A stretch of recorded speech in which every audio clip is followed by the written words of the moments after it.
Right. So he is a distinguished industry expert, a renowned collaborator in industry and academia ventures.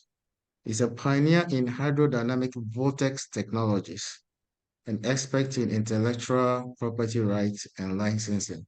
So I don't know what right he's going to be talking about health tonight, but I'm sure we'll soon find out. In this talk, Prof. Andor will be sharing his personal experiences relating to optimizing health and, in particular, draw insight into the nature of water and other elements and the key role these play in optimizing health for optimal living. So let me give a little background. Prof. Andor has a bachelor's degree from the University of currently Kwame Nkrumah University of Science and Technology. He had a degree in civil engineering, and he followed that up with a master's and PhD in public health engineering from Imperial College in London. He is an accomplished um, personality in water, energy, and environmental management with over 30 years experience in this field. He has done a lot of work internationally and has been an external examiner of master's and PhD candidates in several universities in Ghana, UK, Australia, and in the US. He has lectured several postgraduate courses in Bristol University, Sheffield University, Portsmouth University, Cranfield University, University of London, that's King's College, and is a member of the Technical Advisory Board for the University of New Hampshire Stormwater Center in the USA. As I said, there's so much to say about our speaker for tonight that they'll be taking too much of our time doing that. So I'll jump a lot of that and talk about his work in high level marketing, product sales. So he is very much into developing new technologies and turning them into businesses. He's done this in Japan, South Korea, New Zealand, Australia, Mexico, and the Middle East. He's an industry thought leader who has been responsible for inventing, positioning, and improving knowledge in a broad range of water and environmental management systems, and has authored over 200 articles, peer-reviewed articles and journal papers.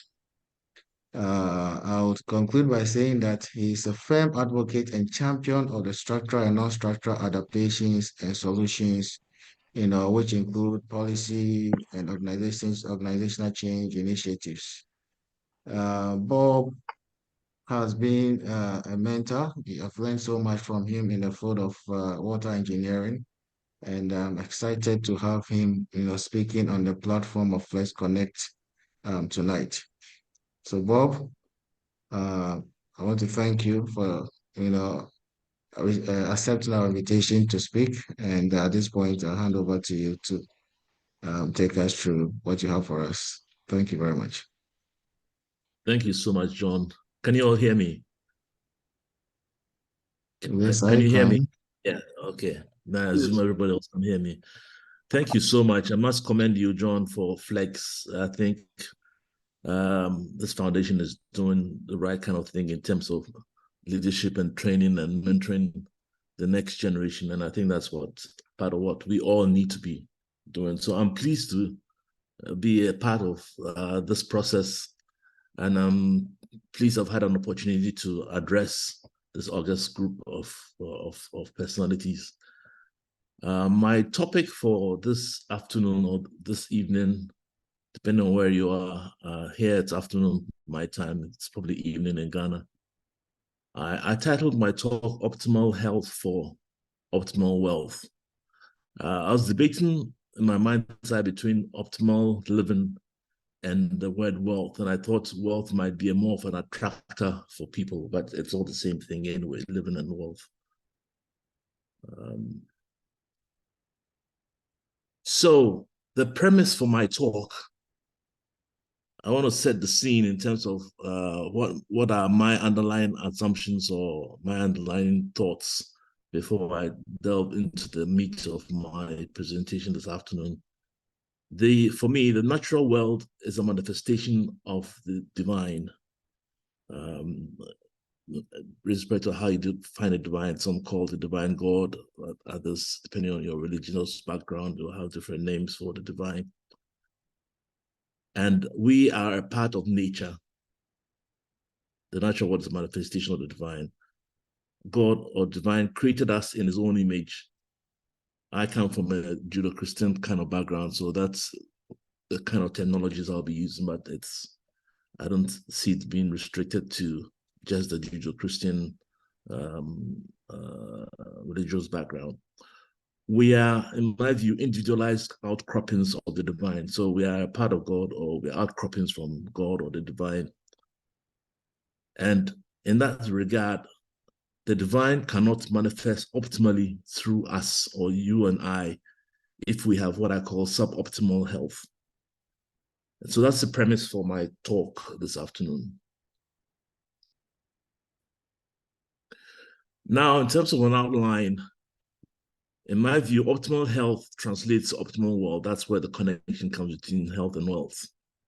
So I'll go through an introduction and overview. What is health is a question that we have to ask and try and answer. And in my view, health has a number of components or important components that translate into health or optimal health.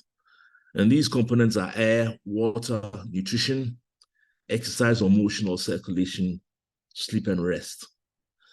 So I'll take each of them in turn and go through. Some I'll spend a lot more time on than others. And you can guess which one I'm going to spend a lot more time on, obviously water, because that's my background. Then I'll sum up and then take us through some take-home messages. In terms of introduction and overview, John has already given a bit of my background, who I am. But in terms of my motivation for this talk and why this kind of topic is, I believe in sharing experiences, knowledge for the benefit of others.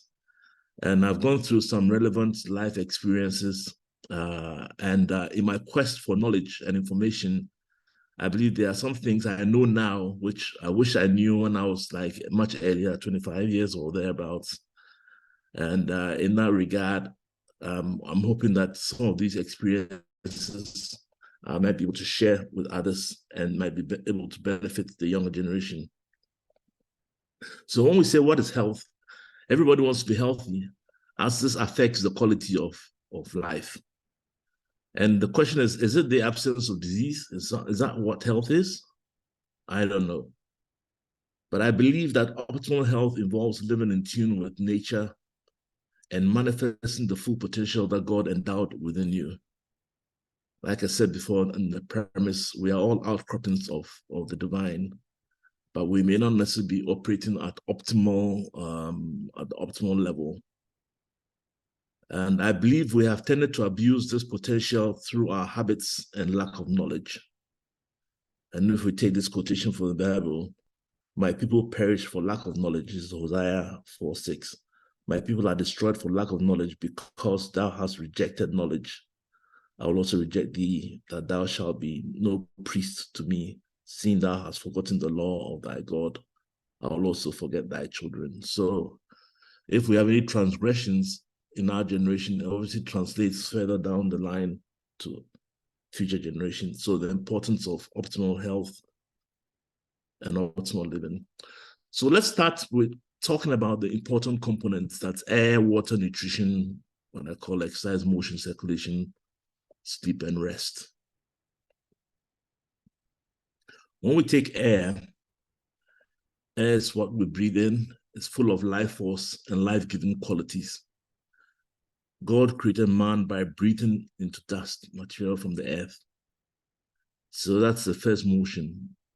Air, we breathe. It's a life force, life-giving qualities. In that regard, it's important to have fresh air. And in this respect, we need to live in harmony with the plant kingdom. They are also outcroppings from the divine. Nature is an outcropping from the divine. They produce what we need, and we produce what they need, oxygen and carbon dioxide.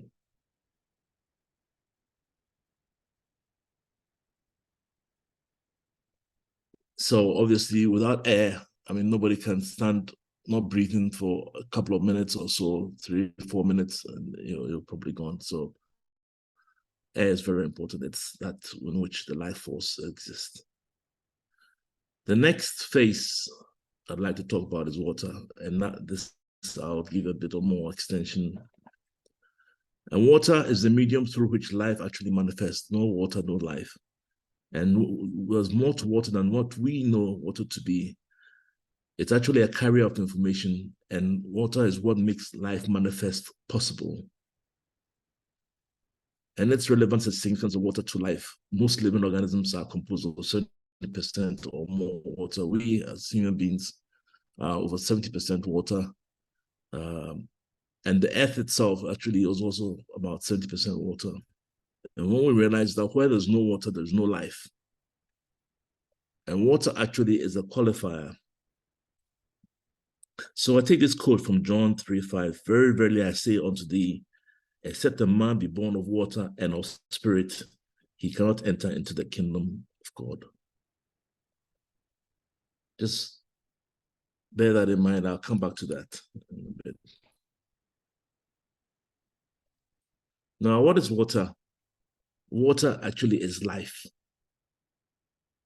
And I mentioned that the water is a qualifier. When you have no water, you have no life. When you have good water, you have good life. When you have bad water, you have bad life. When you have healthy water, you have healthy life. You have polluted water, you have polluted life. You have clean water, you have clean life. Contaminated water, contaminated life. So any attribute you put to, so water is life.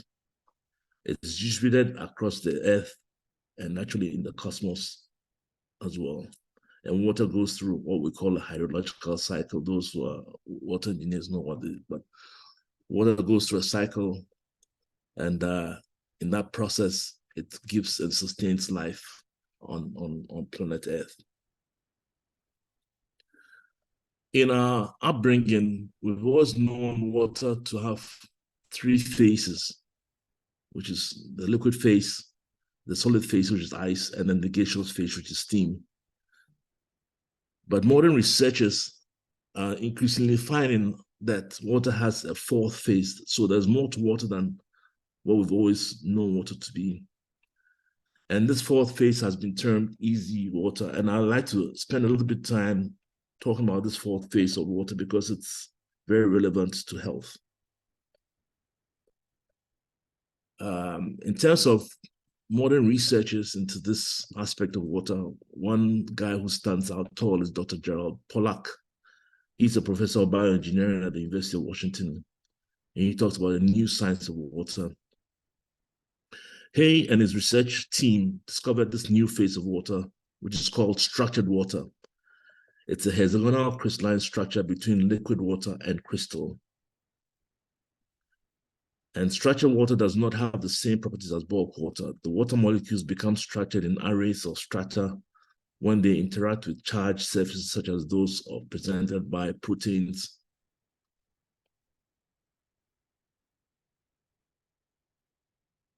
And where can we get this structured water?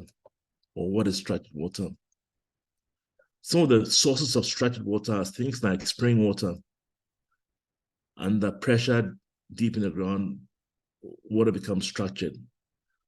When we talk about, when people ask, oh, what's the best source of water to drink?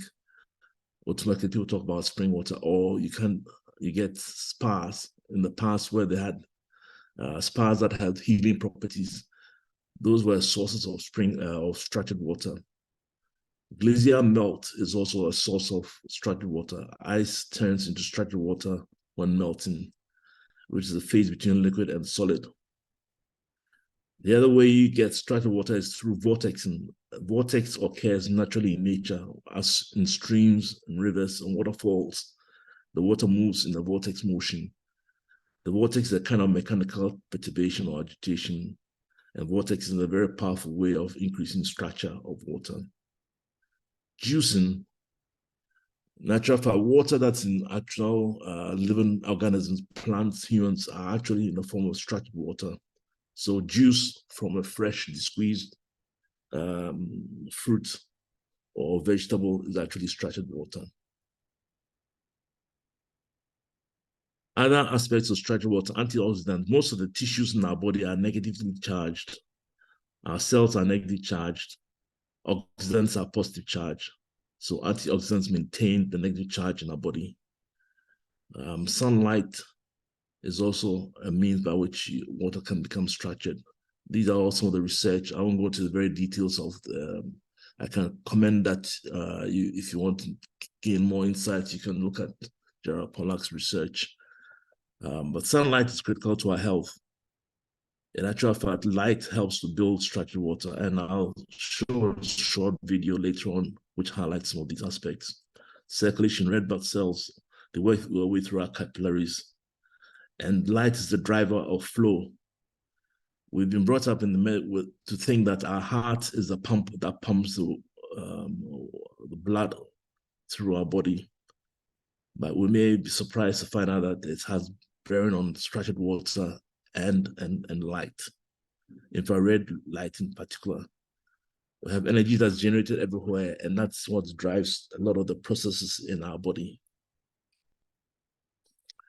So when we take the human heart as an example, the question I have is, can this fist-sized organ truly pump blood through? If we take an average human being, we have about 60,000 miles of blood vessels in our body, in a typical human body. So think about it from a mechanical or perspective. This fist-sized organ is able to pump blood through these 60,000 miles of vessels. It's not really possible. The resistance alone and the power required would be so humongous. So there must be another mechanism responsible for the way blood flows through our body. And I'm hoping this video will show. Used by you. One example of this is obtaining energy on a larger scale. I mean, the energy is coming in all the time from all over. And it's absorbed by you actually quite deeply. If you take a flashlight and you shine the flashlight through the palm, you can actually see it through here. So it penetrates quite deeply. And you have many blood vessels all around you, especially capillaries near the periphery. And it's possible that some of this energy that's coming in is used to help drive the blood flow. Let me explain that. What you see here is the microcirculation. It's a piece of muscle, and you can see a few capillaries winding their way through. These capillaries are red blood cells that you can see. A typical red blood cell looks like the upper right, it's big, but when they actually flow, they bend. The reason they bend is that the vessel is too small. So the vessel is sometimes even half the size of the red blood cells. They're going to squinch and go through. Now, it requires quite a bit of energy to do that. And the question is, does your heart really supply all the energy that's necessary for driving this event? And what we found is a surprise. We found that if we take a hollow tube made of hydrophilic material, just like a straw, and we put the straw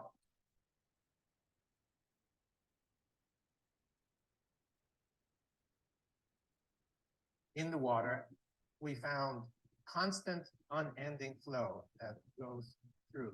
So here's the experiment. Here's the tube, and you can see that the tube is put in the water.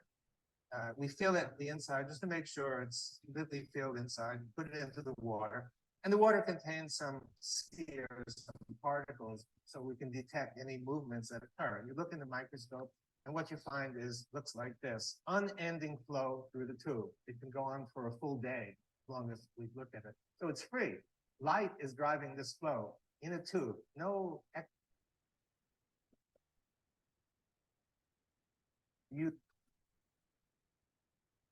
So you saw from that previous work by Dr. Pollack that there's natural flow that occurs because of energy, infrared radiation, and the whole interaction with structured water, and that's part of what drives our blood. The message being that there's more to water than not we've known in terms of the three phases. There's another researcher who's been doing work on water called Masaru Emoto, Japanese guy. And his thing is about messages from water. He's published several volumes of work titled Messages from Water, which contains photographs of water crystals and their accompanying experiment. He shows in his children's peace book that if water has a positive energy directed at it, water forms beautiful and intricate crystals. And oppositely, if water has negative energy directed at it, then the crystals become broken and discolored, their uniformness altered and tarnished. The point here being that water has memory and water actually interacts with our consciousness. He shows that water takes on the resonance of the energy that is directed at it. So, in this regard, for example, you know why your mom's food tastes so good? It's because her thoughts are actually embedded or imprinted into the water. The water takes on the loving thoughts that she has. Even by writing just the word love, you can get very beautiful crystals in the water. If you use the word hate, you get amorphous crystals in the water. So water responds to music, our thoughts, and consciousness. And that's something we have not necessarily been aware of. So water is a carrier of information. There's a lot of work in this area that Emoto and others have done. And it's all to do with structured water.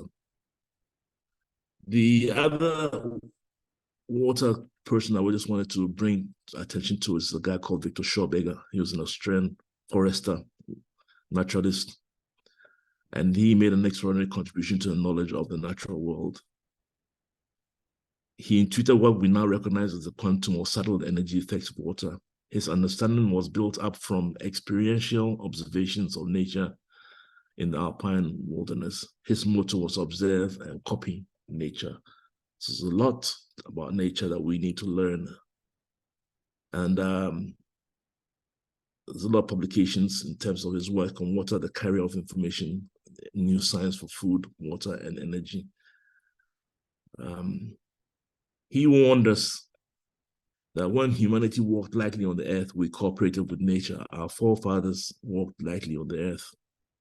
And although we are part of nature, we behave as though we are not, but above it, dominating and exploiting it.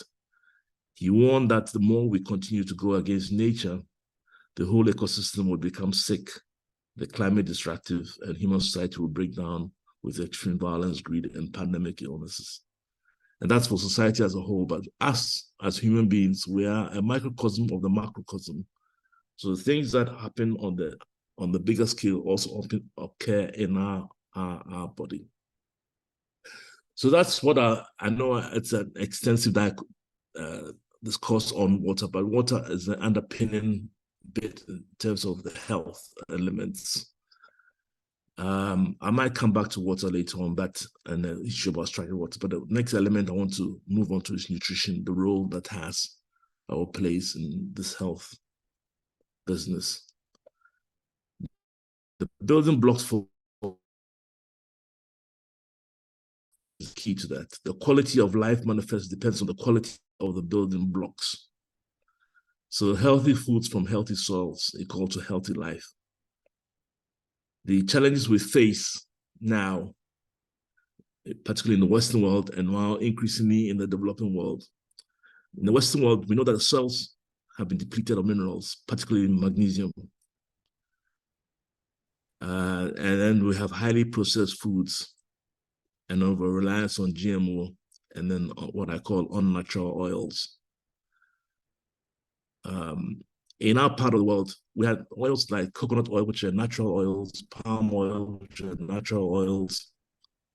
And somehow we're convinced that we should start using these vegetable oils that are highly processed, that are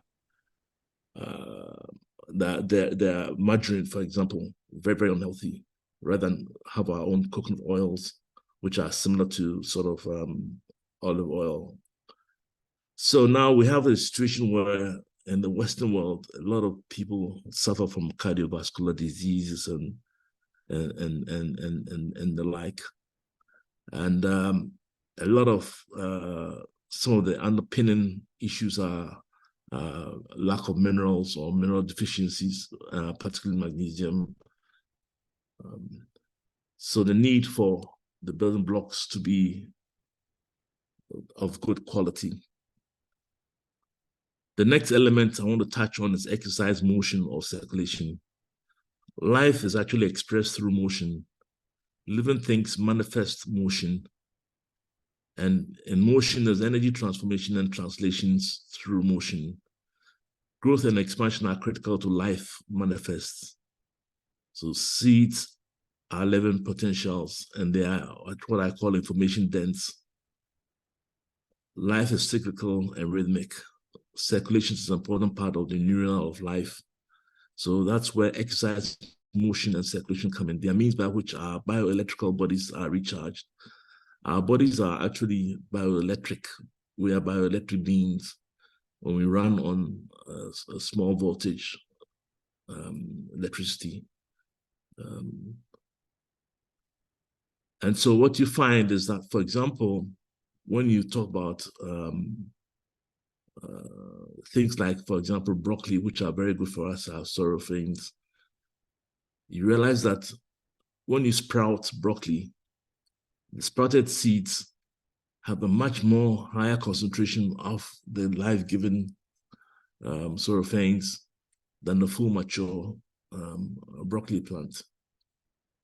So seeds are the living potential, and they are information dense. Blood obviously is key to the circulation. Blood is the essence of life, and it's responsible for carrying oxygen and nutrients to various parts of the body where they are needed. It also carries toxins away to where they can be broken down. Blood circulation is therefore one of the most important functions of the body. Sleep and rest, very, very important, because that's when you have a repair and renewal. Sleep enables the body to undertake good housekeeping. It's when you sleep that the body goes about, cleaning all the cobwebs and all, renewing and refreshing. And so why sleep is so important? Sleep plays an important role in our physical health. For example, sleep is involved in the healing and repair of your heart and blood vessels. So when you have ongoing sleep deficiency, it's linked to an increased risk of heart disease, kidney disease, high blood pressure, diabetes, and stroke. And this issue about sleep and rest, it was a Sabbath, the seventh day of the week, which the God commanded in law of Moses to be kept as a holy day of rest in memory of the day God rested from his creative cosmic work. So even the Lord, he rested on the seventh day after 6 days of work. And here I'd like to digress a little bit and talk about this personal experience in this regard with regards to observing the Sabbath day of rest. So, from my background, I was in the corporate world, very, very busy, traveling all over the place. And I had an experience one time, I went to the US, I was based in the UK, went to the US, same trip back to the UK, and then jumped onto a plane on my way to Malaysia through Dubai. And then on the plane, I got to a point where I just couldn't breathe. I had to be given oxygen. And when the plane landed in Dubai, I was then rushed to the hospital, an ambulance. And in that experience, as I was coming in and out in the ambulance, I got an instinctive voice saying to me,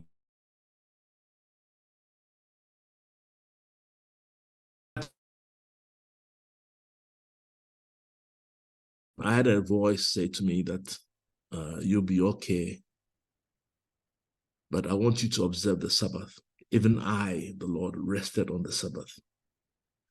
So for those of us who are in the corporate world, who, do and work so hard, it's important. The message I got from that was, the key there was the need to observe the Sabbath, to rest and recuperate and not be a workaholic.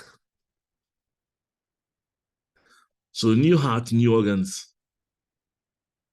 So those are the elements in terms of the key elements to health. But I want to talk about things that we need to do. We need to drink plenty of good quality water, water that's actually alkaline. Our human body actually operates on a slight alkalinity that's above pH of 7. So I think it's about 7.2 or 7.3.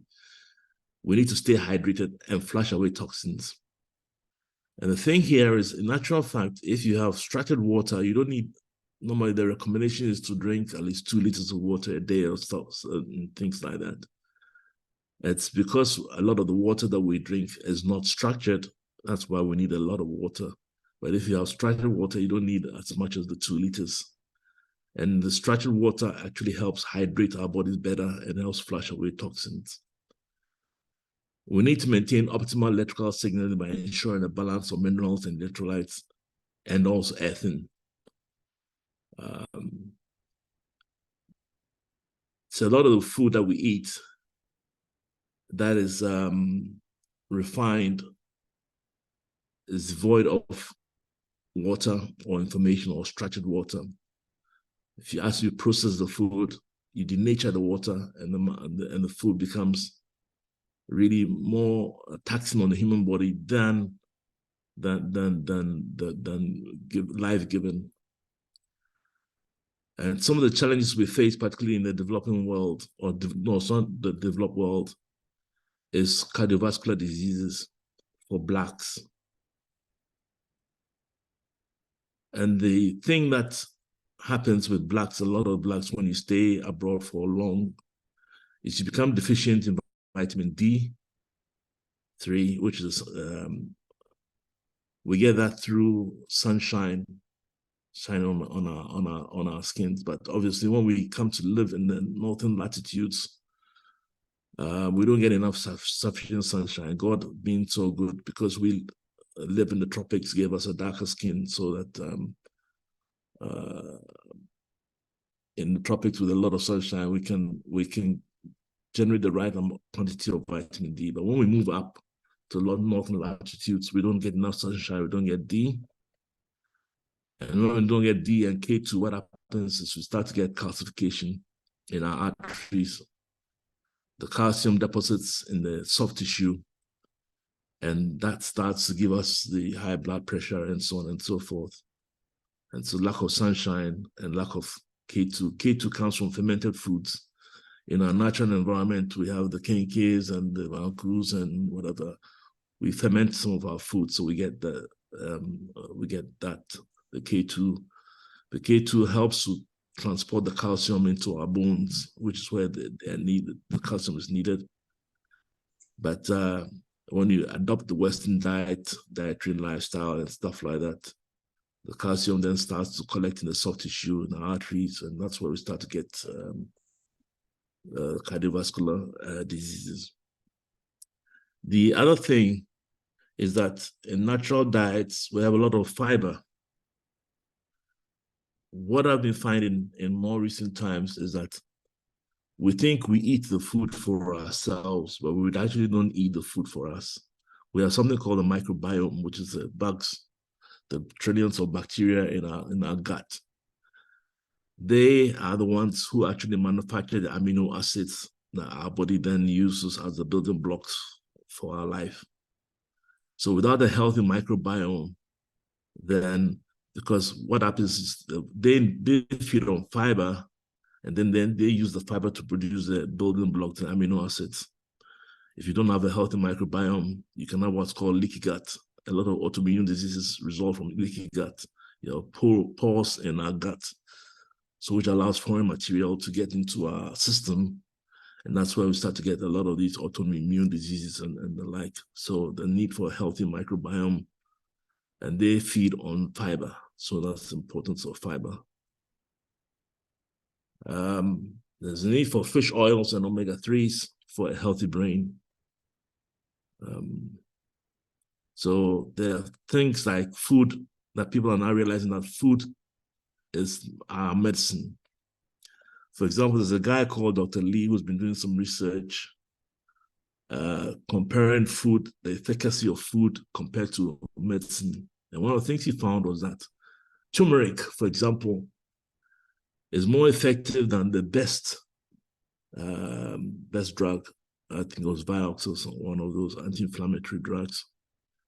So things like turmeric, ginger, and so on and so forth help to dampen inflammation. And if we exercise regularly and get good quality sleep and rest, then we're onto the path for this new heart and new organs in terms of health. So Ezekiel chapter 36, 26 to 27, the two key verses here. A new heart also will I give you, and a new spirit will I put within you.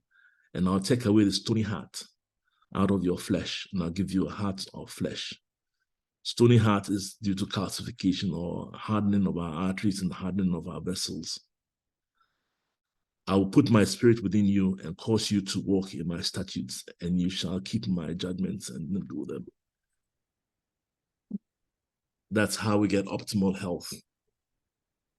So here, I'm going to be a bit controversial. Those of us who are Christians, we have this concept called born again. And this is something I've been thinking about a lot. Come into optimal wealth and existence as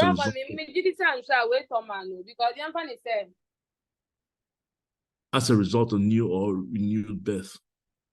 I come back to John 3:3. Jesus answered and said unto him, Verily, verily, I say unto thee, except a man be born again, he cannot see the kingdom of God. So how does a man become born again? Very verily, I say unto thee, except a man be born of water and of spirit, he cannot enter into the kingdom of God.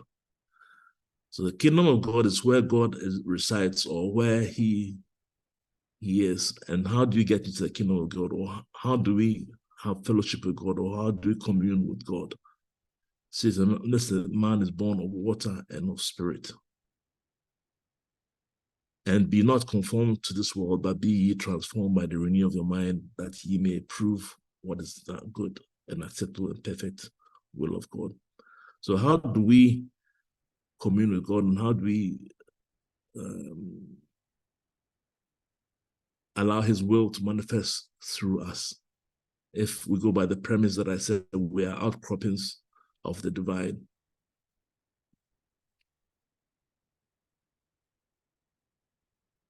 I believe that this is where structured water comes in the sense that if our bodies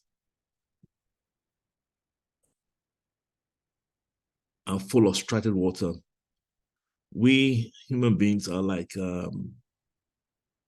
radio. The analogy I use is like radio sets, and the divine is like a superstation that's broadcasting. And to be able to actually receive the broadcast very clearly, we need to have a human body that is conducive to receiving the signals very clearly. And an optimal human body has a lot of structured water in it. The structured water is in the form of crystals. And so if you have crystalline water within your being, and you have a very healthy body, that is when you can actually be more in tune with the divine. I believe some of us, particularly those who are into arts or musical, there are times where you get into what's called the flow. The flow when you operate beyond what you deem your normal capabilities. It's like you're operating with some kind of divine inspiration. That is when you're in the flow, or you are tuned into what I call the God channel. What does the future hold? God wants us all transform to be the best version of ourselves. And so that's where health or healthy living comes in. and that involves change or transformation. A lot of the time we want to hold on to our old habits and not want to change, but change is inevitable if we want to transform. And one of the key things in terms of health is the power of fasting. Fasting enables the transformation processes to occur. And so now modern research is finding out that if fasting allows the body to reconstitute itself, it goes into autophagy and repair and so on and so forth. And look at nature, a caterpillar is able to transform into a butterfly, a beautiful butterfly. But the stages it goes through in that it fasts when it's a cocoon, and then it gets transformed to become a beautiful butterfly. And for people's spiritual development, Jesus, for example, he fasted for 40 days and 40 nights. And then he came out empowered to do his mission. So what they are finding increasingly is that fasting, for example, people who have cancer and so on and so forth are able to beat the cancer through fasting. So fasting is a very, very powerful thing that we need to do as part of this transformation. So I'm going to start to do my summing up. I don't want to take too much time, and then we can have a period of discussions. So in terms of summing up, I talked about the elements: air, which is a source of life force energy. People talk about chi or prana. And in the Eastern traditions, they have breathing exercises that you can do to enhance the source of life force in the body. Then we have the water, which is a medium through which life manifests itself, because without water, there is no life. Then we have nutrition, which are the building blocks for life manifest, the importance of having the right kind of building blocks. And so highly refined or highly processed foods being detrimental. And we're now, instead of going with our forefathers, having their contumely and palm oil and coconut oil, we're now going down the route of copying the Western world with their pizza and so on and so forth, denatured foods. Then obviously exercise, motion and circulation being important, regulation and maintenance of life. And then observing the Sabbath, sleep and rest, repair, renewal. So those are the elements in terms of what.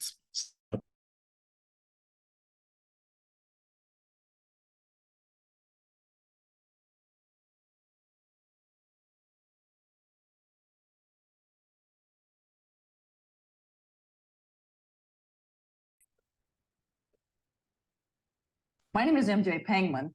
I'm the author of a new book called Dancing with Water, The New Science of Water.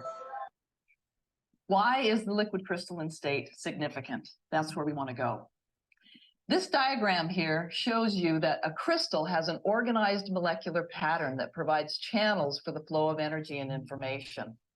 This is the geometry that happens in a quartz crystal.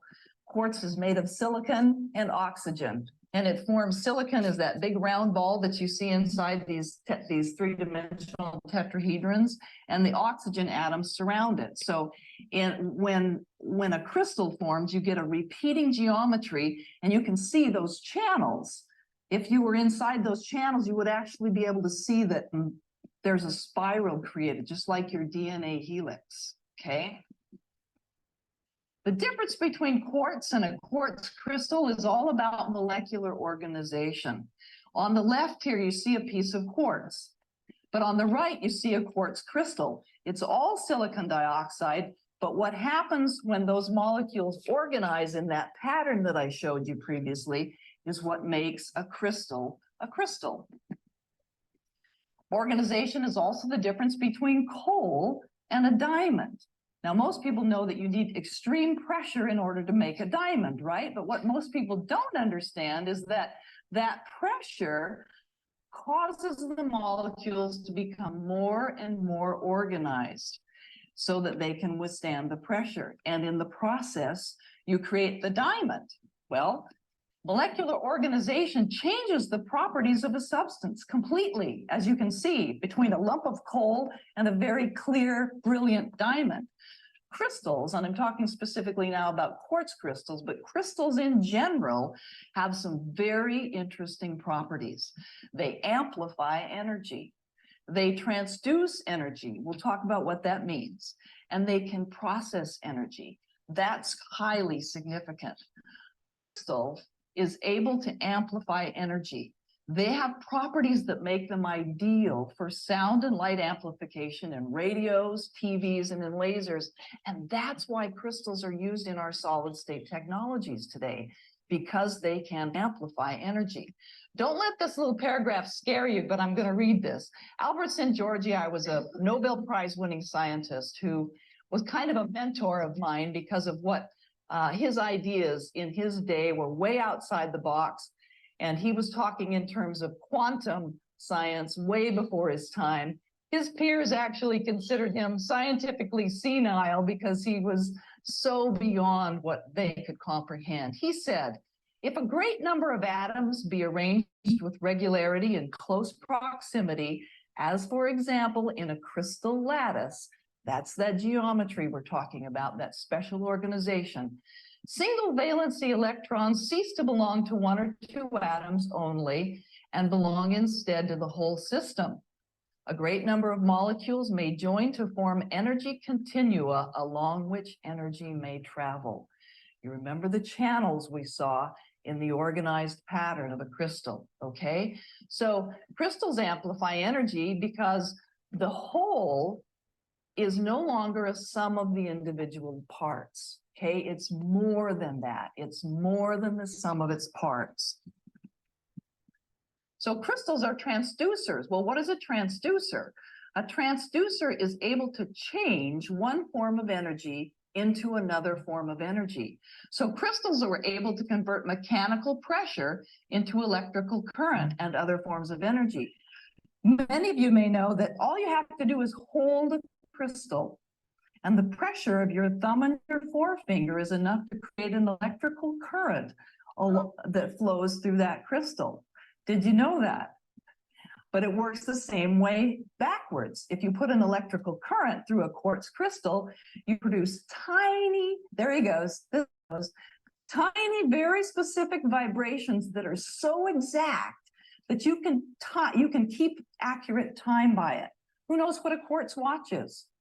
That's the purpose of the quartz watch. The battery produces an electrical current through the quartz, produces very tiny, accurate vibrations that will keep your watch on tune forever. A crystal, we said, could also process energy.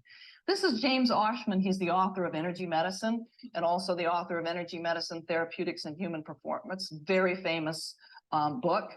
He says quartz crystals are semiconductors. Okay, now that might mean nothing to you unless you work in solid state technology, but semiconductors are capable of processing energy and information with the capacity to look at this list of things crystals can do: detect, switch, store, modulate, filter, rectify, and amplify energy. A number ago, there was an interesting article in Science magazine. It went unnoticed by many, but they're able to put information inside a crystal and retrieve it in holographic form, even video. They had a video of a hummingbird and its wings that was stored in a crystal and retrieved. Crystals are very powerful technology, and they're powerful because of their molecular organization, all right? Well, I told you that I was the author of a book called Dancing with Water, The New Science of Water.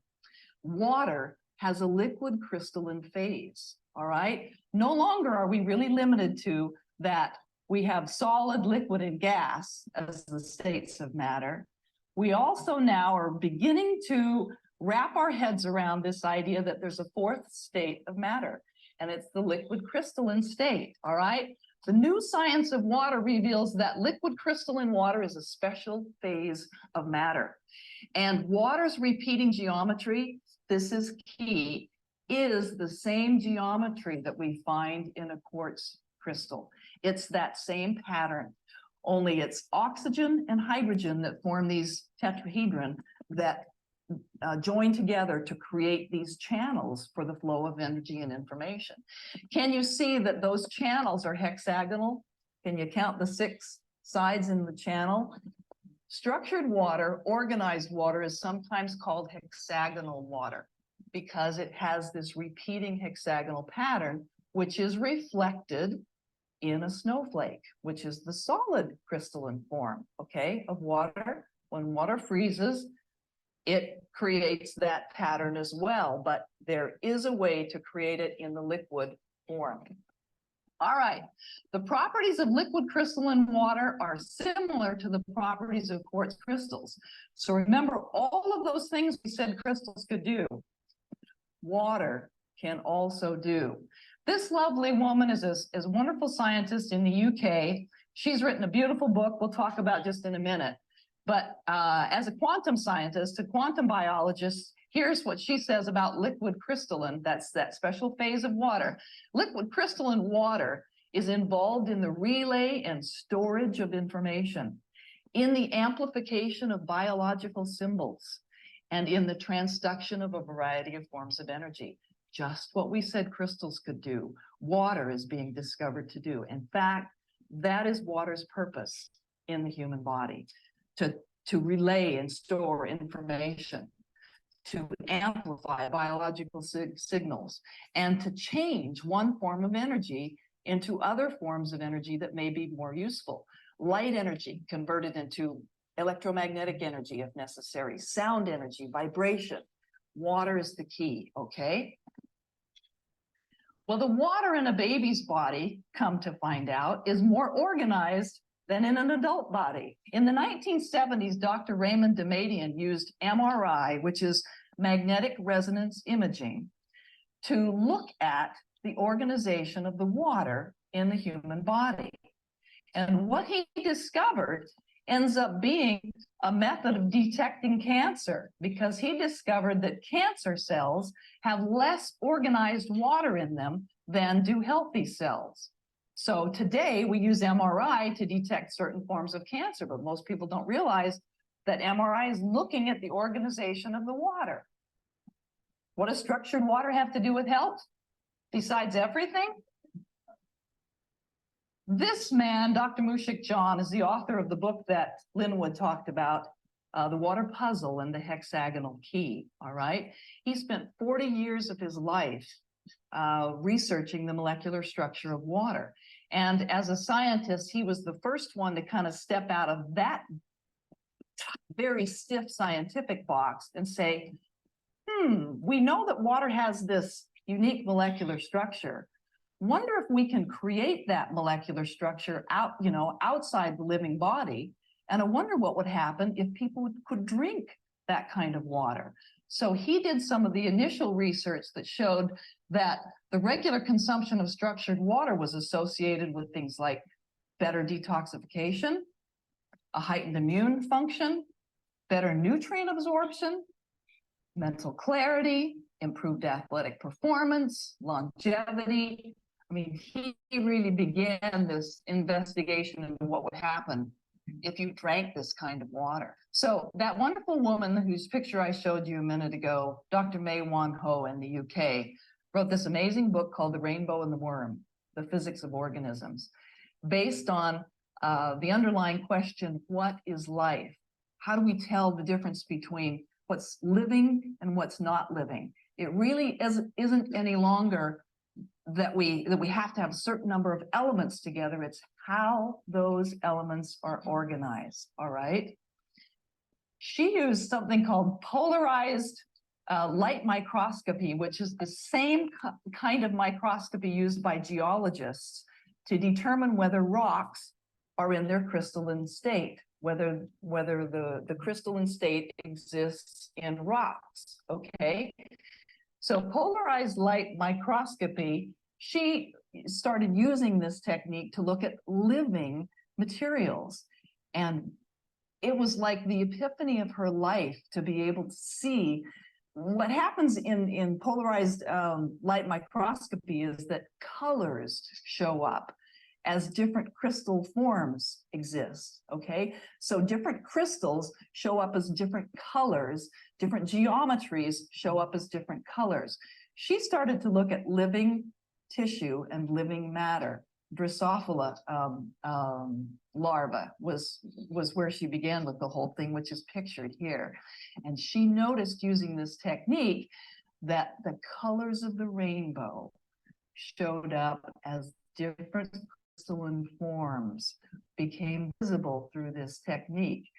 Essentially, she showed that life is liquid crystalline. These colors, she said, that were being visible through the microscope have physical meaning concerning the shape and arrangements of all the molecules making up different tissues. And she also then said the colors fade when the organism dies. So this shows that living matter, when it's alive, has liquid crystalline organization, has repeating geometry. When a living organism dies, that organization disappears. So it's all about liquid crystal organization. Molecular organization is now being considered a measure, actually, of life force. Life itself can be defined in terms of an organism's ability to maintain this liquid crystalline state. That's the key. In our research around water, for our book, Dancing with Water, The New Science of Water, we reveal that there are two forces in nature that are prerequisite in order to produce a liquid crystal, all right? In order for water to maintain its liquid crystalline structure. And those forces are spiraling movement, which is key in the universe. You look at the spiral of a DNA, you look at how an electron spirals around an atom, you look at how the Earth circles around the sun, and you look at the spiral in a galaxy. So from the tiniest to the very largest, spiraling movement is key in the universe. It gathers energy, all right? And so it's when things are moving in a spiral, they don't wind down, if you will, or the universe would grind to a stop. But when things are moving in this fashion, energy is gathered, all right? And the other factor that was observed in water was an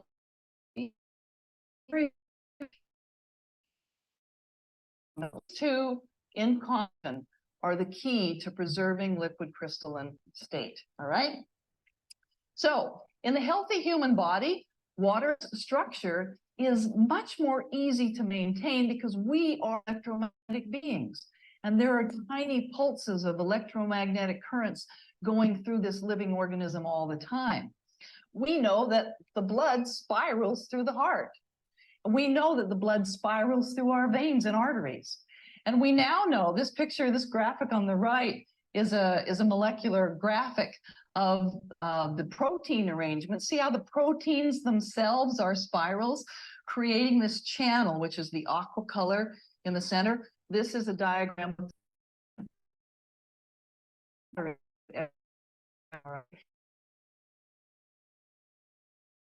spiral is organisms. It's much more difficult to maintain.